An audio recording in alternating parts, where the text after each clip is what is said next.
After a wild night at sea, the 9-metre Klansman was towed into Newcastle harbour. The yacht was picked up 80 kilometres off the coast. She left Sydney for Port Macquarie Saturday morning with 3 crewmen on board. 65-year-old skipper John Backen, his son-in-law David Caddy of Sydney, and Peter Hannaford, also of Port Macquarie. A sudden wind change and rough seas off Nelson Bay caused the crew concern yesterday, but they pressed on for Port Macquarie. Another change last night forced them to head back down the coast as the wind continued to pummel the vessel. There was through the bumping and being thrown around that inadvertently the controls got jammed and we couldn't get them to help us. That was the only thing. What happened to the sails? Oh, the foresail split from the wind and the mainsail was torn near the reefing points after we'd taken the reefing points in. Although weary after his sleepless night, skipper John Backen was philosophical about the drama. Oh, it was a little bit cool and wet, but those things happen. Meanwhile, the police launch Doyle was in great demand. After taking the Montrose in tow, a second distress signal was picked up from the trawler Kirawa. She was taken in tow 8 kilometres off the coast. The tugboat Morpeth guided the vessel into the harbour. Trawler owner Dominic Bagnato says the gearbox seized up in the choppy conditions.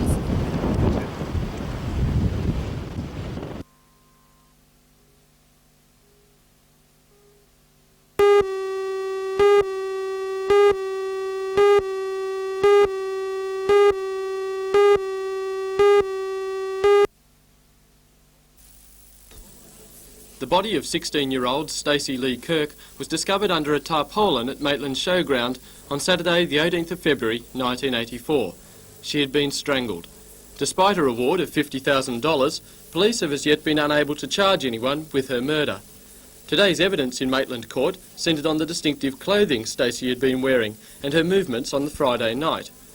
Magistrate Robert Stent said the manner of Tracy's death still raised large questions. He granted the adjournment, but said that he was most unwilling to allow the case to drag on, and any further delays would be hardly justified.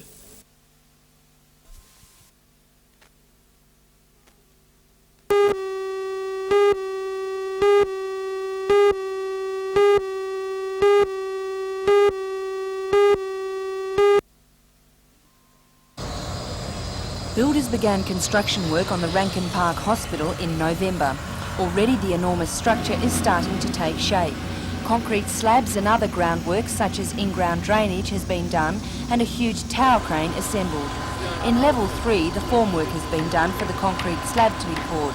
In level 2 the slab has already been poured and in level 1 the footings are in place. According to construction manager Larry Dennis, the basic structure will be completed within 12 months, but it will be another year before its internal fittings are completed. He admits, however, that they still have a long way to go. Usually, Newcastle's emergency services visit building sites only when there is an accident. Today, however, they were invited onto the site so they could have a say in the establishment of site casualty procedures. Well, in the event of a serious accident on site, we bring them here to show them the site, the layout of the site, access to the site, so that they can find where we are for an accident, so they can pick the persons up, treat them, and if necessary, bring a chopper in. We've got a landing pad over there for a chopper, bring them on site and take them straight to a hospital.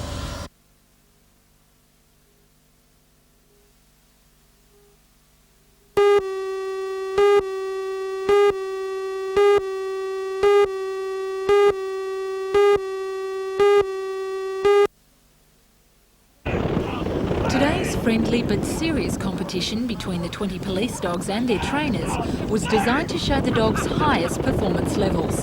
Throughout the day, the canines were drilled through their rigorous exercises, where their best was not expected but demanded. The dogs are trained as detectors, attackers and then defenders of their masters. There's a special relationship that's formed, like the one between aircraftsman Barry Hall and his best mate King, the winners of today's overall competition. There's no doubt that underneath his furry security coat is an affectionate mutt, but only in the hands of his trainer. An intruder wouldn't stand a chance. Not very much at all, not unless he was extremely well trained and armed to the teeth, but generally speaking, if the animal could make contact with an intruder, he's quite capable of dispatching him within about, say, 10 to 15 seconds. How would you describe dispatching? Dead.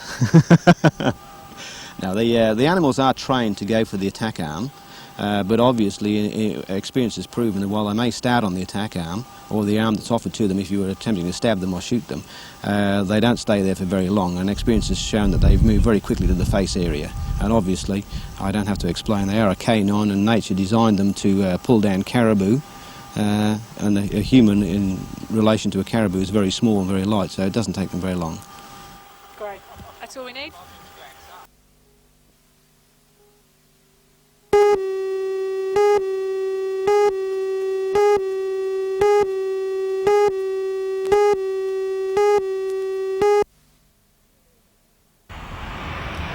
Nearly a quarter of a century ago, the Mirage fighters were welcomed into the service of the RAAF, proudly touted as the fastest aircraft in the Southern Hemisphere. January the 29th, 1964 was an historic occasion when the Prime Minister, Sir Robert Menzies, and Cabinet Ministers were present at the official handing over to the Air Force of the logbooks of the first Mirages. Two of the new fighters then gave the first public demonstration in Australia. In the words of the Prime Minister, there is no finer fighter than this in the whole world. But yesterday, it was goodbye. The first Mirage ever built in Australia was there to show that it may be superseded, but it's still a super aircraft.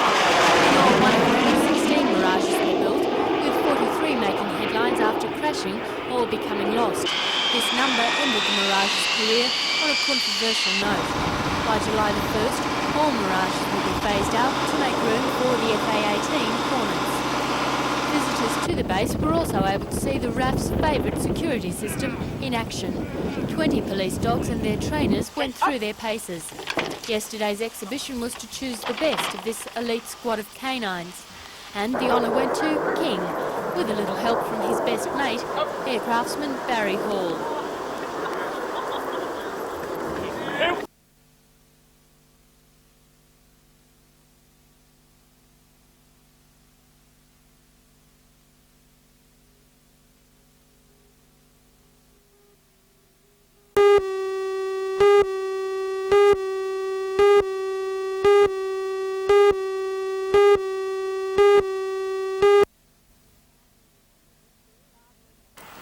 Father and son team Bill and Will Oxley from Pittwater in Sydney made a difficult decision 3 days ago.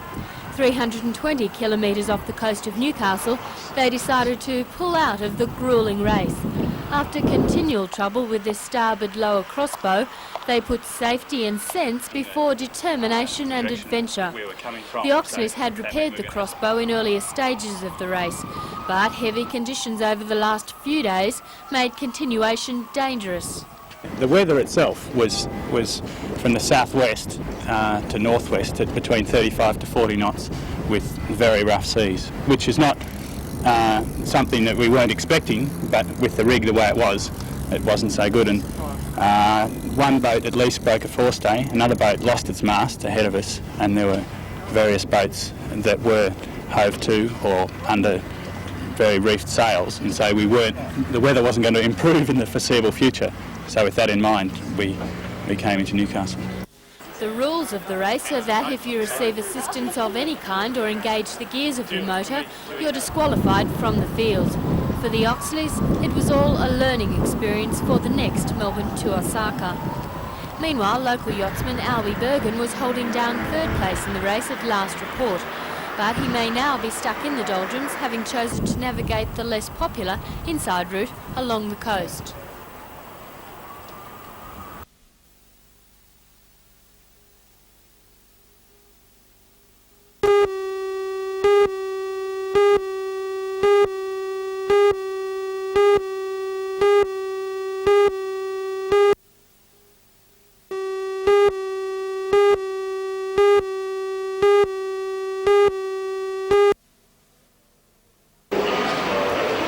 The work of the three designers has been on display in the town hall since last Tuesday.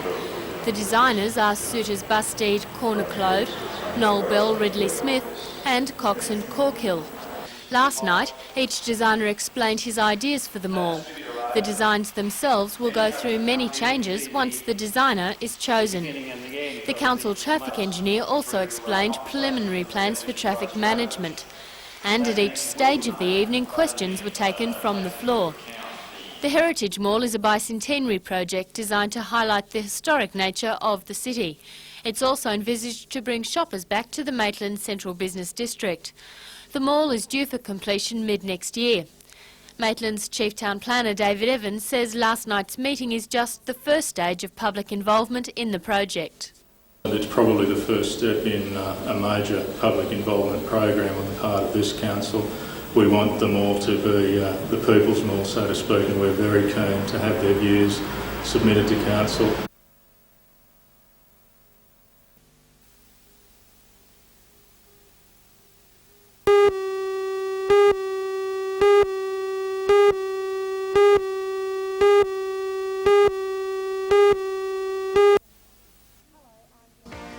Hello, I'm Jane Button. Tonight I'll be reporting on an emergency services exercise called Operation No Fool. The exercise simulates a bus accident and it's an opportunity for emergency services to be put through their paces. Join Ray Deneen and Anna Manzoni for all the news tonight at 6.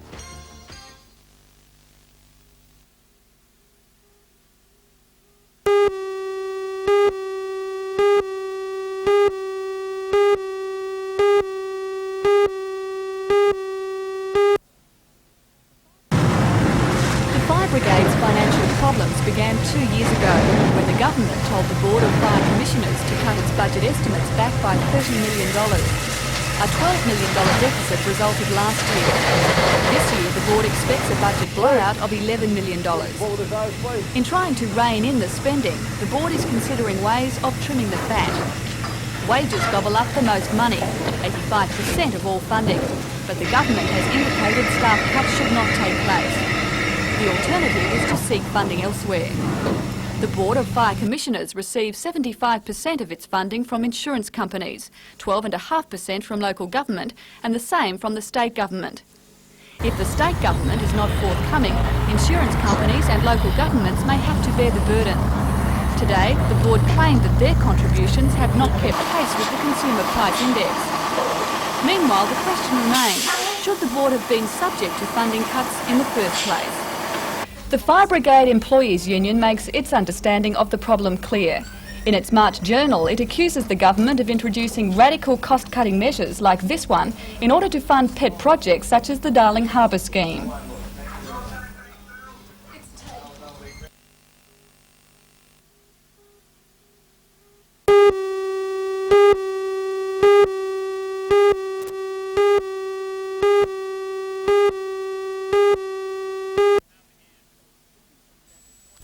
Fishing from Snappers Point at Fraser Park this morning, 4 Central Coast men stood on this rocky edge when a huge wave washed one of them off the ledge and out to sea. The man was joined by another fisherman who swam out to rescue his friend and managed to support him with a lifebuoy for more than half an hour. 2 surfers paddled out to the men and pulled both the fishermen out of the water.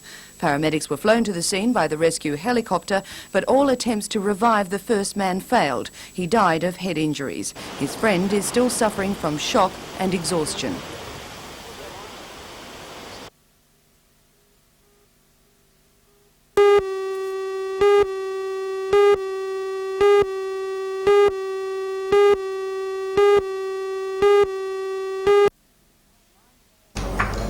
Mine surveyors work in an environment where they are continually confronted with new technology. Although coal mining in Australia is not experiencing the rate of growth expected in the 80s, it's nevertheless a time of unprecedented technological change. Mine surveyors are caught in the middle of this change. A key subject being discussed at a 3-day mine surveying seminar in Maitland is education and how surveyors can best be prepared for the changes which will confront them. With the advent of modern technology, particularly in the mining industry as a whole, the role of the mine surveyor is now being questioned.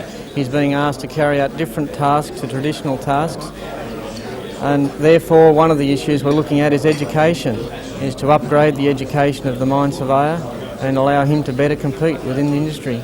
Generally, we need to be more conscious of the role of the surveyors carrying out in the industry, and we need to upgrade his technical qualification to be better able to compete with other professionals. Another issue central to the conference is safety, and today surveyors took time out from the classroom sessions to look over the Bullaroo Mines Rescue Station. Adapting the principles that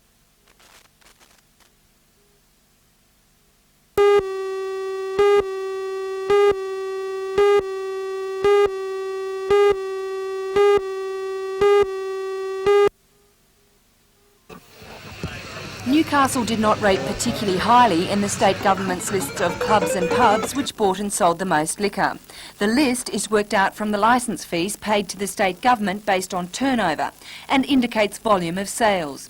Newcastle pubs performed particularly badly, with the highest rating pub being the Bel Air at Katara, which came in 26th. Newcastle clubs fared somewhat better, with the Newcastle Workers Club coming in 9th, the Nelson Bay RSL 13th and the Cardiff Workers Club 18th.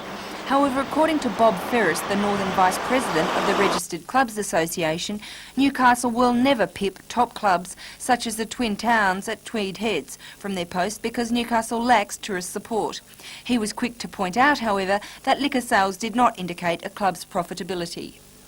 Many of the clubs are diversifying, and they're going into the catering in a big way, sporting complexes in a big way. There are other ways of bringing in the dollar, bar through the old process of using alcohol. So alcohol sold is not a good indicator of how profitable a club is? The amount of alcohol sold is not a good indication of how profitable a club is. No, a long way from it.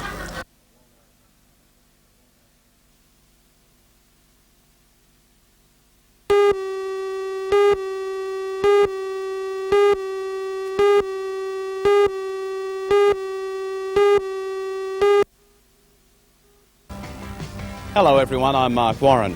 In our news tonight, Energy, Technology and Small Business Minister Peter Cox today outlined a 5-year study plan for the Hunter region. The plan will coordinate all the economic and social development of the region. Join Ray Deneen and Anna Manzoni for all the news tonight at 6.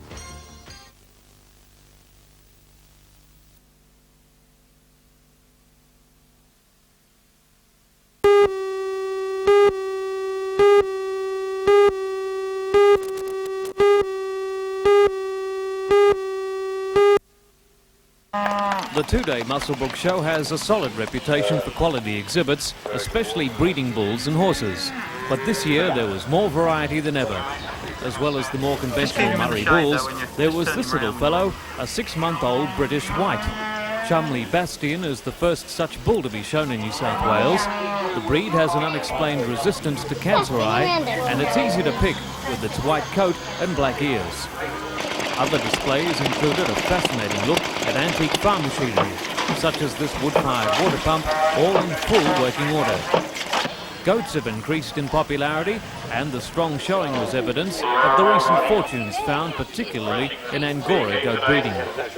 This autumn is being hailed the best in 4 years, with many farmers using this show to prepare for Easter. It probably is, John, because we've got a lot of cattle in the beef and dairy that are on their way to Sydney next week, and they go sort of straight from here to Sydney. So it is a lead up to the Royal, for sure. But the event which stole the show today was the Mini Trotting Club's championship race. These young harness racers showed they were up to scratch, even though their Shetland ponies were only knee-high. Yeah, Sydney Club.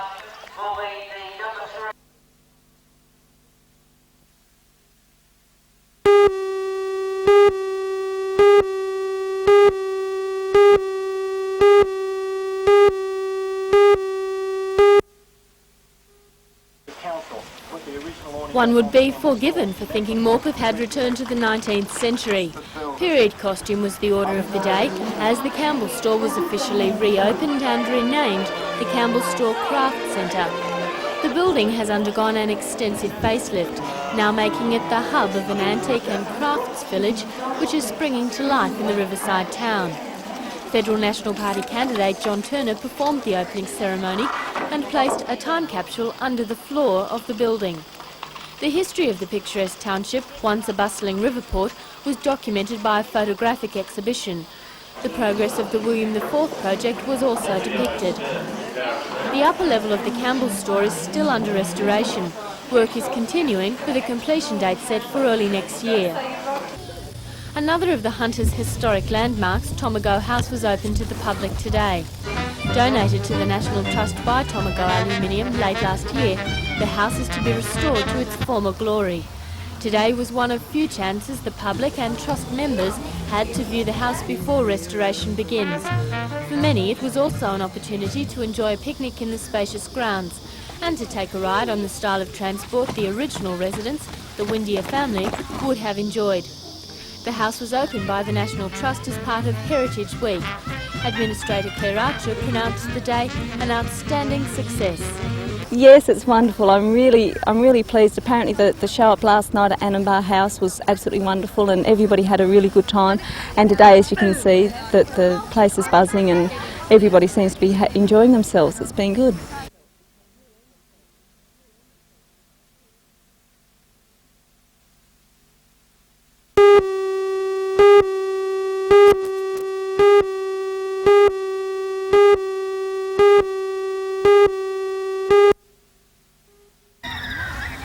Central Charlestown is one of 4 teams that remain unbeaten after 2 series of matches and are looking down the barrel of a good year, having already won the pre-season final.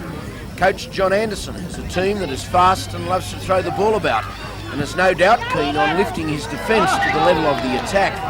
The Butcher Boys' star today was halfback Steve Fitzsimmons, who was seemingly everywhere. He was in favour with the district selectors and is no doubt keen on reclaiming his rep spot and a contract for next year.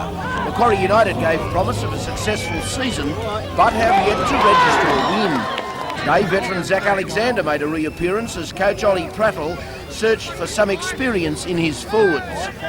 At half-time, local MP Richard Face announced a $25,000 grant to go toward lighting at the St John Oval.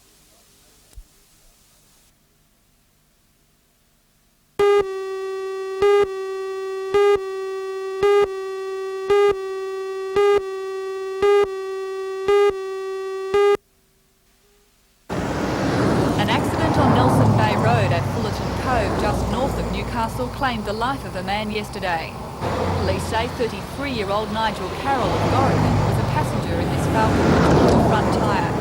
The vehicle swerved onto the wrong side of Nelson Bay Road and clipped a trailer before rolling several times. A motorist had a lucky escape from serious injury today in a 2-car collision on Glebe Road in Newcastle. Rescue squads worked for some time to free him from his car. Fortunately, his injuries were not severe. Newcastle police are concerned by the rise in the number of accidents, but are focusing their investigations on 2 hit-and-run incidents over the weekend which claimed 2 lives. 68-year-old Ethel Armstrong of Macquarie Street, Mayfield, died after she was struck by a car in Baker Street, Mayfield about 7 o'clock last night. Eyewitnesses say the vehicle was travelling at high speed. Police later found this burnt-out 1972 Holden sedan in Adrian Street about a kilometre from the scene. The owner of the vehicle has been interviewed, and we have established whom 2 male persons that we think were driving the vehicle at the time. One is aged 20 years of age, and the other one is 17. And the police are very anxious to interview those people. Police are also investigating a hit-and-run at Failford near Nabiac sometime between 7 p.m. Friday and 6:30 Saturday morning. 42-year-old Neil Robert Tipper was walking along the highway after his car broke down. He was struck by a vehicle. His body was found by a passing motorist. The car was later found abandoned at Stockton. The maroon Holden had been stolen from Cooks Hill on Friday. We have established that that a male person boarded a ferry at Stockton and travelled across to Newcastle. We have a description of the person that we're seeking. He is described as being around 25 years old, 170 centimetres tall, of solid to heavy build with olive skin. He was last seen wearing a black T-shirt, blue...